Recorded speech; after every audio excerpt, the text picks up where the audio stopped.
India market invest মাইন্ডসেটে আপনাদের স্বাগত। যা চ্যানেল নতুন এসেছেন তাদেরকে হলো প্লিজ চ্যানেলটাকে সাবস্ক্রাইব করবেন, লাইক করবেন, বেল আইকনটা প্রেস করবেন, তার সাথে অল বাটনটা প্রেস করবেন, নোটিফিকেশন সঙ্গে সঙ্গে আপনাদের কাছে গিয়ে পৌঁছাবে। স্যার প্রথমেই ডিসক্লেমার দিয়ে রাখি, এই ভিডিওতে যেসব কোম্পানিগুলো নিয়ে আলোচনা করছি সেগুলো জাস্ট নিউজ পাওয়া যাচ্ছে সেই বেসিসে আলোচনা করছি, তো এটাকে কেউ বাই রেকমেন্ডেশন হিসেবে নেবেন না। বাই করার আগে নিজে ভালো মতন অ্যানালাইসিস করবেন, তারপরে বাই করবেন, টোটালটাই আপনার রিস্কে। টাইটান টাটা গ্রুপের একটা দিগ্গজ কোম্পানি।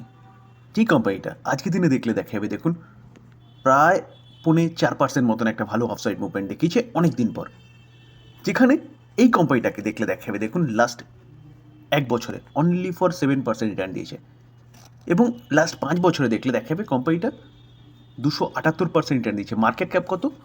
3.24 লাখ কারোর। তো এত বড় দিগ্গজ কোম্পানি, যেই কোম্পানিটা নিফটি 50-র পার্ট, সেই কোম্পানিটাকে দেখলে দেখা যাবে লাস্ট এক বছরে অনলি ফর 7% রিটার্ন দিয়েছে, যেখানে দেখলে দেখা যাবে হাই কবে মেরেছে? হাই মেরেছে অ্যাপ্রক্সিমেট বলতে পারেন যে 27 সেপ্টেম্বর 2024। সেখান থেকে কোম্পানিটা কন্টিনিউয়াসলি নিচে এসছে, এবং কোম্পানিটা কিন্তু এখন আবারও ভালো করতে শুরু করেছে। তো অ্যাট ফার্স্ট দেখেছি কোম্পানিটা কেন নিচে এসছে, যেখানে এই কোম্পানিটার মেইন যদি বিজনেস বলেন তাহলে জুয়েলারি এবং ডায়মন্ড সেগমেন্টের নাম্বার 1 কোম্পানি, এর ধারে পাশে কেউ নেই। তো এই টাইটান কোম্পানিটা যেহেতু মেন বিজনেস জুয়েলারি, এবং জুয়েলারির দাম কন্টিনিউয়াসলি কী করছিল? বাড়ছিল, কোথাও হল্ট করছিল না, কন্টিনিউ বেড়েই যাচ্ছিল। তো এই জায়গায় দাঁড়িয়ে এখন কিন্তু একটা ভালো নিউজ পাওয়া যাচ্ছে, যেখানে শোনা যাচ্ছে জুয়েলারির দাম অর্থাৎ গোল্ডের দাম পড়তে পারে। গোল্ড আমরা দেখেছি যে হেভি রিসেন্ট ইসরায়েল এবং ইরানের মধ্যে যুদ্ধের সময় গোল্ড কিন্তু 1 লাখ ক্রস করে গেছে, 1,02,000 সামথিং হয়েছিল। তো সেখান থেকে গোল্ড আস্তে আস্তে কিন্তু নিচে নামছে, এবং গোল্ড আরও নিচে নামতে পারে। রিসেন্টলি গোল্ড বাড়ার পিছনে কারণ কি? অবভিয়াসলি ডোনাল্ড ট্রাম্পের ট্যারিফ, এবং তার পাশাপাশি ইসরায়েল ইরান যুদ্ধ, ইউক্রেন রাশিয়া যুদ্ধ, এইসব কারণে জিওপলিটিক্যালি যখনই এরকম একটা পরিস্থিতির সৃষ্টি হয় তখনই কিন্তু গোল্ডের দাম বাড়তে থাকে। তো প্রবলেম যতগুলো ছিল সবকটা কিন্তু আস্তে আস্তে শর্ট আউট হয়েছে। তো এই জায়গায় দাঁড়িয়ে গোল্ড পড়তে পারে, আর গোল্ড পড়লে পরে মানুষের জুয়েলারির প্রতি আকর্ষণ বাড়ে, এবং এই কোম্পানিগুলোর বিজনেস ভালো হয়। যেখানে গোল্ডের দাম কন্টিনিউয়াসলি বাড়ছিল বলে মানুষের জুয়েলারি কম কিনছিল, এবং এই কোম্পানিগুলোর বিজনেসে এফেক্ট পড়েছে। শুধু টাইটান কোম্পানি নয়, দেখলে দেখা যাবে দেখুন কল্যাণ জুয়েলার্স আজকে দিনে 3.5% মতন একটা ভালো আফসাইড মুভমেন্ট দেখিয়েছে, যেখানে এই কোম্পানিটার বিজনেসও কিন্তু জুয়েলারিকে নিয়ে। আমরা যদি এই কোম্পানিটার চার্ট দেখি, এই কোম্পানিটার চার্টও কিন্তু একই জিনিস প্রেজেন্ট করবে। দেখুন দেখলে দেখা যাবে কোম্পানিটা এক বছরে অনলি ফর 23% রিটার্ন দিয়েছে, যেখানে এই কোম্পানিটাও কিন্তু খুব বাজেভাবে পড়ার পিছনে কারণ একটাই, গোল্ডের দাম বাড়া। সেনকো জুয়েলার্স এই কোম্পানিটাকেও দেখলে দেখা যাবে আজকের দিনে 2.5% মতন একটা ভালো অফসাইড মুভমেন্ট দেখিয়েছে। এই কোম্পানিটাও দেখলে দেখা যাবে এক বছরে 33% নেগেটিভ রিটার্ন দিয়েছে। কোম্পানিটা যথেষ্ট ভালো করছিল, কিন্তু কোম্পানিটা নিচে আসার পিছনে মেইন কারণ যদি বলেন তাহলে গোল্ডের দাম বাড়া, যেখানে গোল্ডের দাম একটা জায়গায় স্টেবল হচ্ছে, তো এই কোম্পানিগুলোর বিজনেস কিন্তু আবারও বাড়তে পারে। টাইটান, সেনকো বা কল্যাণ জুয়েলার্স থেকে কিন্তু একটু কম ডাউনসাইড মুভমেন্ট দেখিয়েছে, কারণ ফার্স্টেই দেখিয়েছি যে এই কোম্পানিটার মার্কেট ক্যাপ কত? 3.24 লাখ কারোর। তার পাশাপাশি সেনকো জুয়েলার্স বলুন, দেখুন আমরা চারটা বের করে নিয়ে এসেছি, যেখানে মার্কেট ক্যাপ অনুযায়ী টাইটান হচ্ছে নাম্বার 1 কোম্পানি, 3,24,000 কারোর হচ্ছে মার্কেট ক্যাপ। সেখানে কল্যাণ জুয়েলার্স যে সেকেন্ড নাম্বারে রয়েছে অনলি ফর 55,000। তো কত গুণ বড় টাইটান কোম্পানি। তো এত বড় দিগ্গজ কোম্পানি স্বাভাবিকভাবেই কারেকশান কমই হবে, যেখানে আদার্স কোম্পানিগুলো কিন্তু কারেকশান হওয়ার চান্সেস বেশি থাকে, যেটা দেখলাম আমরা কল্যাণ জুয়েলার্সের ক্ষেত্রে, যেটা আমরা দেখলাম সেনকো জুয়েলার্সের ক্ষেত্রে। যেটা স্যার একটু আগে বলছিলাম যে দেখুন গোল্ড কিন্তু 1 লাখের নিচে চলে এসছে। আমরা যদি লাস্ট 5 দিনের চার্ট দেখি না, দেখলে দেখা যাবে দেখুন গোল্ড 1,02,000-এর ওপরে চলে গেছিলো, সেখান থেকে গোল্ড এখন অনেকটাই নিচে এসছে। দেখুন এই চার্টটা দেখলে দেখা যাবে লেফট থেকে রাইটে গোল্ড ওপর দিকেই গেছে, এবং 31শে জুলাই 2024 গোল্ডের দাম কত ছিল? 71,805। সেখান থেকে গোল্ড কিন্তু চরচর করে 1 লাখের ওপরে চলে গেছে। তো গোল্ডের দাম বাড়ছিল বলে কিন্তু এই কোম্পানিগুলোর বিজনেসটা কিছুটা হ্যাম্পার হচ্ছিল, এবং কোম্পানিটা অনেকটা কারেকশান হয়েছে।